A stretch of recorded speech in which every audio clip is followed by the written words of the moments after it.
नमस्कार, कैसे हैं? नमस्कार, मैं हूं राकेश, आप लोगों के सामने स्वागत करता हूं। उम्मीद करता हूं आप सभी लोग बहुत अच्छे होंगे। और पीछे लगा हुआ ये जूनियर सुपर टेट का पेपर जो अभी कंडक्ट हुआ है, आज ही कंडक्ट हुआ है, उसका जीएस का पोर्शन का ये वीडियो है। इसके बाद एसएसटी पोर्शन का भी लेक्चर आप लोगों के सामने आ जाएगा। जीएस पोर्शन पहले बता दें पेपर कैसा था। पेपर को अगर हम ओवरऑल अलग अलग हिसाब से देखें तो पेपर मॉडरेट टू टफ था, लेकिन अगर उसमें जीएस के पोर्शन को जाए तो जीएस का पोर्शन इजी टू मॉडरेट माना जाएगा। जीएस के पोर्शन को बहुत टफ नहीं माना जाएगा, ईमानदारी से बताएं अगर तो, ठीक है। लेकिन जो सब्जेक्ट्स थे वो मॉडरेट टू टफ की ओर गए हैं। कुछ सब्जेक्ट्स मॉडरेट थे, कुछ टफ थे, जैसे science math in tough category, मतलब टफ था, वो प्योर टफ था। और जो आपका एसएसटी था मॉडरेट था और कुछ थोड़ा सा टफ की ओर बहुत लोगों को लग सकता है, लेकिन पेपर को मॉडरेट रखा जाएगा। खैर, चीज़ों को शुरू करते हैं, इस पर जीएस के क्वेश्चन का एनालिसिस करते हैं और नेक्स्ट वीडियो में आगे की बातों को देखते हैं। क्वेश्चन नंबर 1 अगर हम देखें, सीधा बेसिक क्वेश्चन है, इसीलिए जीएस में स्ट्रेट क्वेश्चन आए हुए हैं। 2011 के सेंसस के ऊपर भारत का साक्षरता रेट, ये सबसे पहला ही क्वेश्चन होता है। अगर आप कोई भी सेंसस के आंकड़े अगर आप करते हैं, है ना, जनगणना के आंकड़े अगर आप देखते हैं तो पहला यही था कि लिटरेसी रेट कितना है। तो इंडिया का ओवरऑल लिटरेसी रेट 74.04% है। क्लियर, इसमें फोर्थ ऑप्शन आपका करेक्ट हो जाएगा। नेक्स्ट क्वेश्चन है, इंपॉर्टेंट क्वेश्चन है। जैसा मैंने, अगर आप लोगों ने मेरे रिवीजन वाले करंट अफेयर में देखा हो तो उसमें मैंने बोला था कि यूपी गवर्नमेंट के बजट से क्वेश्चन आएंगे कि इसके लिए कितना अलोकेट हुआ है। लास्ट ईयर में क्वेश्चन आया था मनरेगा पे कितना अलोकेट किया गया। यहाँ इस बार क्वेश्चन आ गया मुख्यमंत्री समग्र संपदा विकास योजना के लिए कितना अलोकेट किया गया फंडिंग। ठीक है, 1000 करोड़। बी ऑप्शन, इसमें डी ऑप्शन जो आपका है वो करेक्ट है। 1000 करोड़ रुपए की फंडिंग इसके लिए अलोकेट की गई है 2021-22 के बजट में। ठीक है, इसमें अगर हम तीसरा क्वेश्चन देखें, तीसरा क्वेश्चन में थोड़ा ध्यान से देखना होगा।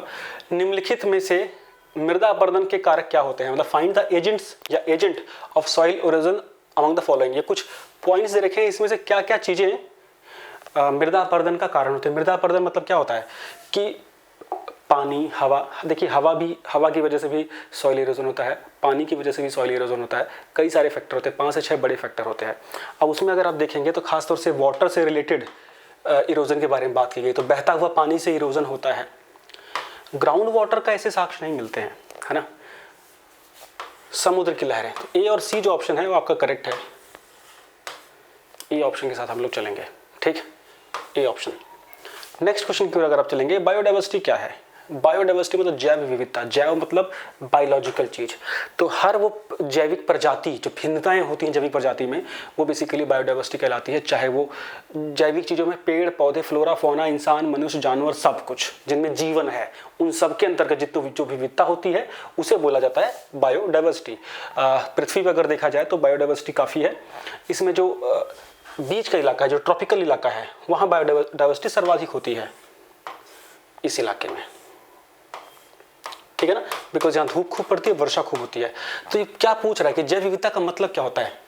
जेनेटिक वेरिएशन, अनुवांशिक रूप से जो अलग अलग होते हैं, जेनेटिक इफेक्ट की वजह से जो विभिन्नताएं होती हैं, या पृथ्वी पर उपस्थित सभी जैविक जातियां, all biological species present on earth planet, है ना। जैविक समुदायों की विविधता, वेरिएशन अमंग बायोलॉजिकल कम्युनिटीज, और पारिस्थितिकी तंत्र की विविधता, वेरिएशन ऑफ इकोसिस्टम। तो उसमें कि जैव विविधता एक्चुअली क्या होता है, ये सब कुछ होता है, सबका मिला हुआ स्वरूप है। तो इसमें बेस्ट आंसर इसमें हमेशा थर्ड आपको दिखेगा, सी ऑप्शन।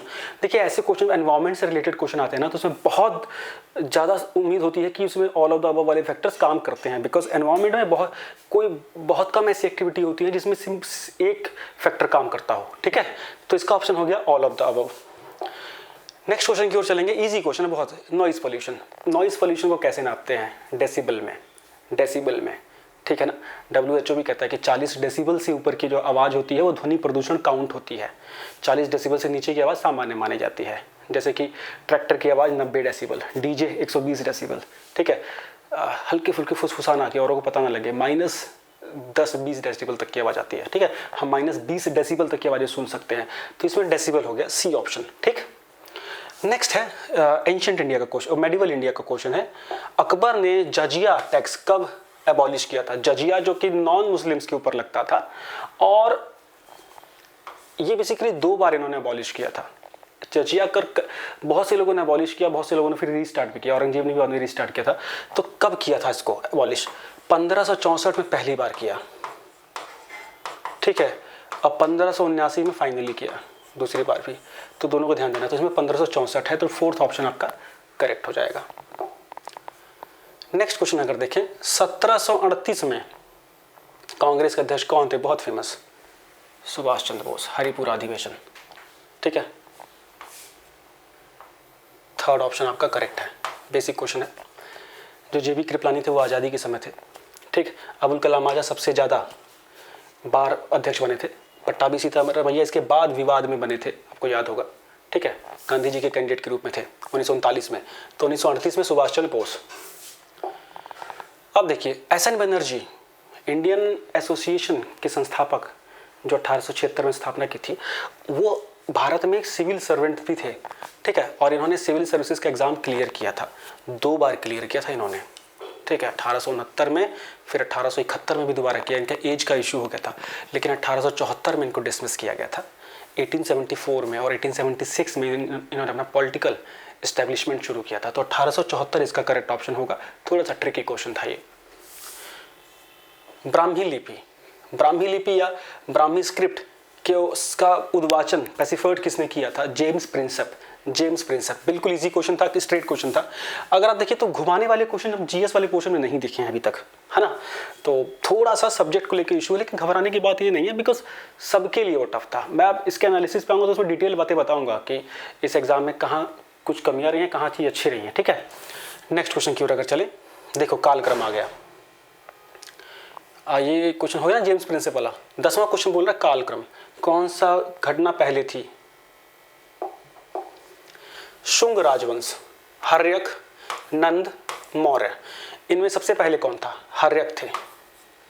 करीब 600 बीसी के बाद से शुरू हो गए थे। उसके बाद कौन हुए? नंदवंश, फिर मौर्य वंश, और मौर्य वंश के बाद Shunga.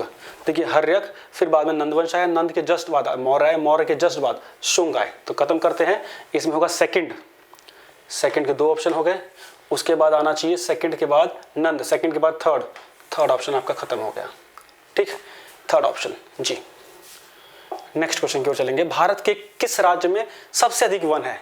Area wise Madhya Pradesh is always Madhya Pradesh, percentage wise Mizoram. Done.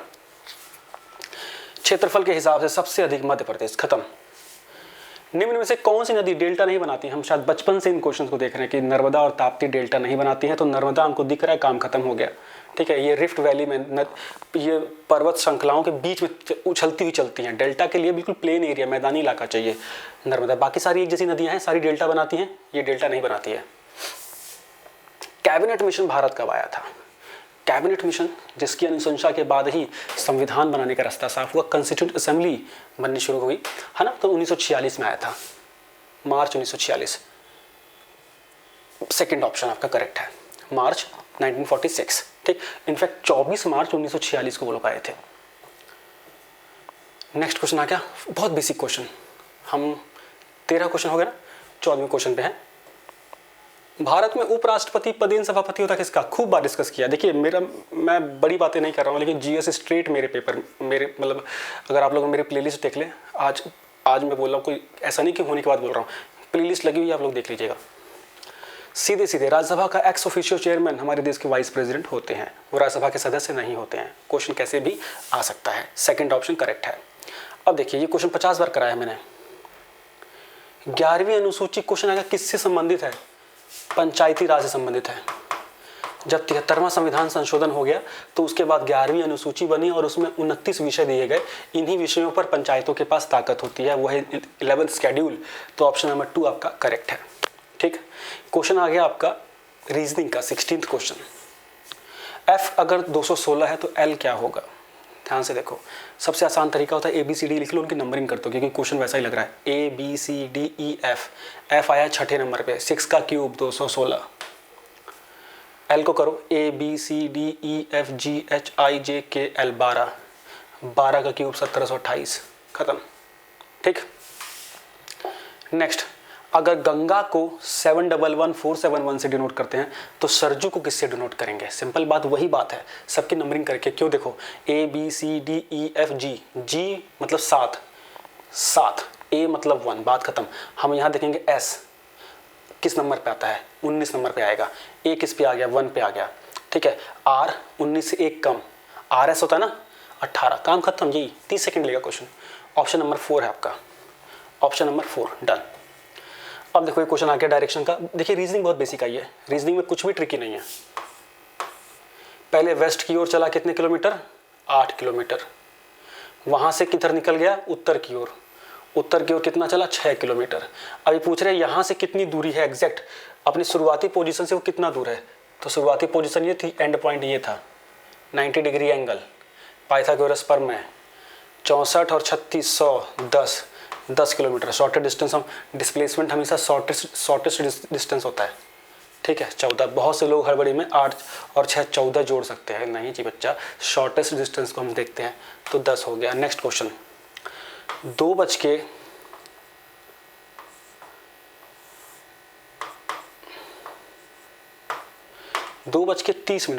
तो 30 मिनट पे तो छोटी सुई रहेगी यहाँ पे, और 2 बज के ये कुछ ऐसे रहेगा, ऐसे है ना, ऐसे यहाँ पे। तो इसके बीच में कितना एंगल होता है, सीधे दिख रहा है 90 प्लस ये 105 170। देखो ये तो होगा नहीं, ठीक है 170 भी नहीं होगा। तो आपको देखना होगा कि कितना ये जा रहा है। तो ये 105 निकलेगा आपका, ठीक है बिल्कुल पास में है। मेरे से बनाने में थोड़ी गलती है, बिल्कुल से और भी पास है बिल्कुल, ठीक है ऐसे है ये। तो 105 के आसपास होगा। प्रयागराज गंगा के किनारे तो अयोध्या सरयू नदी के किनारे, है ना, सिंपल। प्रयागराज को जाना जाता है गंगा से, तो अयोध्या को जाना जाता है सरयू नदी से। इंडिया में जीएसटी कब इंप्लीमेंट हुआ, भारत में जीएसटी लागू हुआ जुलाई में, जुलाई 2017 में, 1 जुलाई 2017 में। बहुत से लोग अप्रैल मार सकते हैं, बिकॉज बहुत सारी एक्टिविटी अप्रैल महीने से स्टार्ट होती है, यहाँ ट्रैप था। आपका थर्ड ऑप्शन आपका करेक्ट है। पुदुचेरी किस हाई कोर्ट के अंडर में आता है, अगर आप उसकी लोकेशन देख लेते याद होती तो भी आप कर जाओगे, Madras high court, Madras high court, ठीक है मद्रास हाई कोर्ट डन। निम्नलिखित में से कौन सा शासन, हाँ देखिए गवर्नमेंट ऑफ इंडिया एक्ट 1919 के ऊपर क्वेश्चन आया। 1919 एक्ट के बारे में उसकी विशेषता कौन सी नहीं है वो पूछी है। रिस्पॉन्सिबल गवर्नमेंट की बात पहली बार हुई थी, द्वैध शासन लागू हुआ था प्रांतों में, है ना, कई सारी डेवलपमेंट हुई थी। तो अब इसमें देखिए प्रांतों पर केंद्र के नियंत्रण में रियायत, हाँ जी ठीक है। भारतीय विधायिका को ज़्यादा प्रतिनिधात्मक बनाया, रिप्रेजेंटेशन थोड़ा बढ़ाया, ठीक किया। केंद्र में द्वैध शासन, प्रांतों में द्वैध शासन, प्रांतों में द्वैध शासन था, केंद्र में नहीं। थर्ड ऑप्शन आपका गलत है, ठीक ठीक है, प्रांतों में द्वैध शासन शुरू कर दिया गया। तंजौर का बृहदेश्वर मंदिर, रिवीजन वीडियो में सामने क्वेश्चन था, राजराज प्रथम 1013 ईस्वी में तंजौर के बृहदेश्वर मंदिर, राजराज प्रथम, फोर्थ ऑप्शन डन। अटल नवाचार मिशन, नाम से पता लग रहा है इनोवेशन, अटल इनोवेशन मिशन इंपॉर्टेंट है ये, और ये एंटरप्रेन्योर डेवलपमेंट के लिए, छात्रों में उद्यमिता को डेवलप करने के लिए इसको तैयार किया गया है। तो जो आपका ए ऑप्शन है वो आपका करेक्ट है, ठीक है। नेक्स्ट क्वेश्चन है कि the soil which transport along with water is called, मतलब वो मृदा जो जल के वहन से आती है, मतलब मिट्टी, वो वाली मिट्टी जो पानी अपने साथ या नदी अपने साथ बहा के लाती है, वही खादर और बांगर, जलोढ़क मिट्टी, जलोढ़क मिट्टी। और वो जलोढ़क मिट्टी जब नदी किनारे डिपॉजिट होती है तो उसे खादर बोलते हैं, फिर जब वो पुरानी होकर आगे खिसकती है तो उसे बांगर बोल देते हैं। तो जलोढ़क आंसर हो गया, फोर्थ ऑप्शन। नेक्स्ट, भोज्य एवं भक्षक के रूप में विभिन्न प्रजातियों का अनुक्रमिक संबंध, अच्छा उत्पादन करने वाला और उसको खाने वालों का जो सीक्वेंस होता है उसे क्या बोलते हैं, फूड चेन ना। घास को खाया ग्रास ओपर ने, ग्रास ओपर को खाया छिपकली ने, छिपकली को खाया सांप ने, फूड चेन, खाद्य श्रृंखला डन, ठीक है।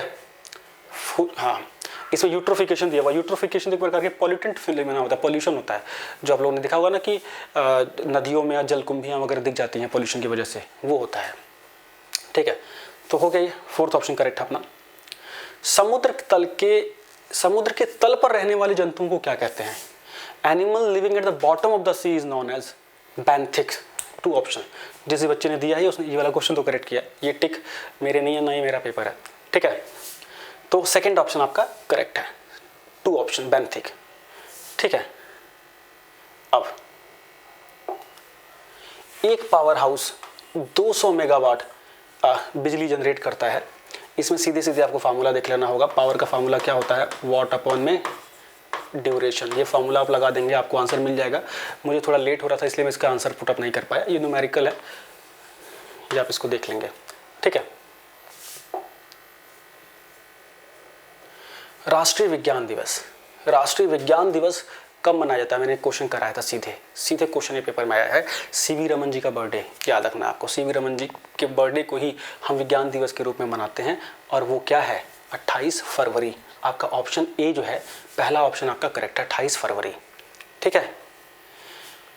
इसमें से कौन सा गलत है? इसमें से कौन सा गलत है? माल्टोज, माल्ट, दही में एसिटिक एसिड, ठीक है। फॉर्मिक एसिड, दूध में नहीं। लैक्टिक एसिड होता है ना, बहुत बेसिक क्वेश्चन है, लैक्टिक अम्ल होता है, तो ये आपका गलत है। एस्कॉर्बिक एसिड में नींबू, ठीक है, ठीक है। तो ये वाला ऑप्शन आपका गलत है, थर्ड ऑप्शन। नेक्स्ट क्वेश्चन, रक्षा मंत्रालय भारत सरकार द्वारा 2020 में एक प्रोसेस शुरू किया गया, सार्थक, क्या है? तो डिफेंस मिनिस्ट्री की बात है, तो अब तो ध्यान देना है। ये स्मार्ट बम है? नहीं। हल्का लड़ाकू विमान है, वो तो तेजस है। अपतटीय गश्ती जहाज, सेकंड। ऑफशोर पेट्रोल शिप बनाए जाएंगे इस प्रोजेक्ट के तहत, ठीक है। सेकंड ऑप्शन आपका करेक्ट है। 33वां क्वेश्चन, भारत का पहला 100% organic UT, union territory, Lakshadweep. Lakshadweep paper में भी आया था, करंट अफेयर है, बहुत बढ़िया, डन। लक्षद्वीप है भाई, फोर्थ ऑप्शन। फिर देखो हायरार्की आ गई, कालक्रम आ गया, सॉरी कालक्रम आ गया कि कौन सी घटना कब हुई। साइमन कमीशन 1927, जलियांवाला 1919, यहाँ से तो आना ही था। गांधी जी की दांडी यात्रा 1930, फिरोज शाह मेहता जी की यात्रा मृत्यु 1915। खत्म कर दो, तो चौथा दूसरा काम खत्म, फोर्थ ऑप्शन। चौथा दूसरा पहला तीसरा, ठीक, फोर्थ ऑप्शन, ठीक है। अभिनव भारत की स्थापना किसने की? विनायक दामोदर सावरकर। लगातार न्यूज़ में रहता है ये नाम, विनायक दामोदर सावरकर। अभिनव भारत, मेरे मॉडर्न की वीडियो का पहले लेक्चर में मुश्किल शुरू के 5 मिनट में ये क्वेश्चन था, ठीक है, ए ऑप्शन। इसमें जो वीरेंद्र घोष हैं, उनका नाम किससे जुड़ा? अनुशीलन से। ये अभिनव भारत से पहले इस संगठन का नाम था मित्र मेला, ठीक है, क्लियर। चलिए नेक्स्ट क्वेश्चन को देखेंगे। तो वायरस की वजह से कौन सी बीमारी होती है? रेबीज होता है, रेबीज वायरस से डिजीज़ है, वायरस की वजह से होती है रेबीज, कुत्ते के काटने से, बंदर के काटने से, बिल्ली के काटने से। ईसीजी किस अंग की विद्युतीय गति का पता लगाती है या ग्राफीय प्रदर्शन? ECG is a graphical representation of electrical activity of which organ? Heart. Electrocardiogram बोलते हैं इसकी फुल फॉर्म, है ना। एक होता है ईईजी, एनसेल्फोग्राम जो है वो होती है ब्रेन की, ये ईसीजी हार्ट की, ठीक है। तो डी ऑप्शन, फोर्थ ऑप्शन।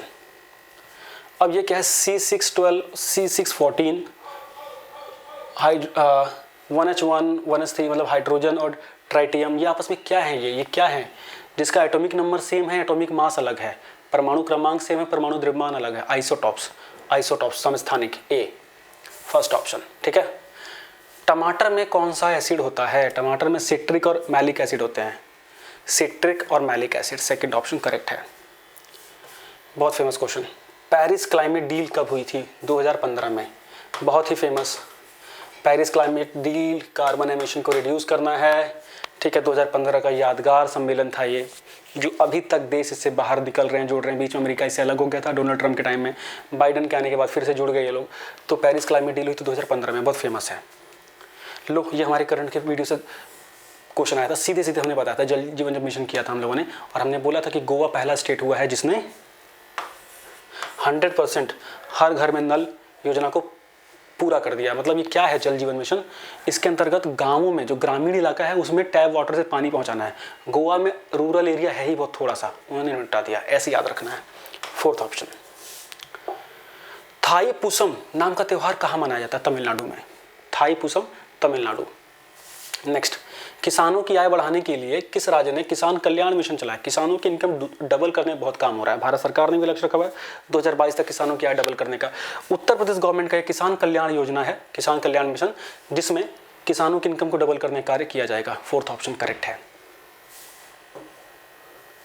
2020 का बुकर प्राइज किसको दिया गया? Shuggie ban, fourth option correct है। ठीक है, 2020 का आपका बुकर प्राइज। भारत और अफगानिस्तान की सहमति से शहतूत डैम किस नदी पे बना है?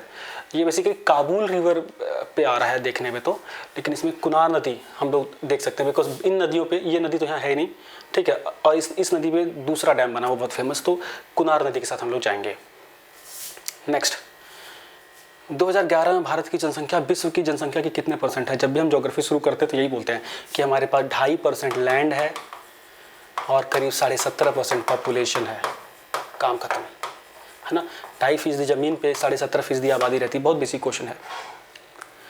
कुमायूं हिमालय, जब हिमालय को हम बांटते हैं तो एक होता है कश्मीर हिमालय, है ना, फिर उत्तराखंड वाला इलाका जो पूरा है नेपाल तक, नेपाल से पहले वो कुमायूं हिमालय, उसके बाद इधर आपके सिक्किम हिमालय वगैरह पड़ते हैं। तो कुमायूं हिमालय से कौन सी नदियाँ निकलती हैं? सतलुज निकलती है और एक निकलती है काली, हाँ जी, क्योंकि तीस्ता तो सिक्किम की तरफ से निकलती है, उसमें नहीं आती।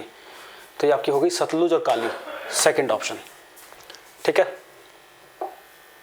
हरित क्रांति किससे संबंधित है? सबको पता है, खाद्यान्न से, फूड ग्रेन में आत्मनिर्भर होना। 60 के दशक, 60-70 के बीच में, 1961 से 1970 के बीच में ये प्रोसेस शुरू हुआ था। भारत का कौन सा समुद्र तट साइक्लोन से प्रभावित होता है? चक्रवात आते हैं, बे ऑफ बंगाल, बंगाली खाड़ी की तरफ, है ना,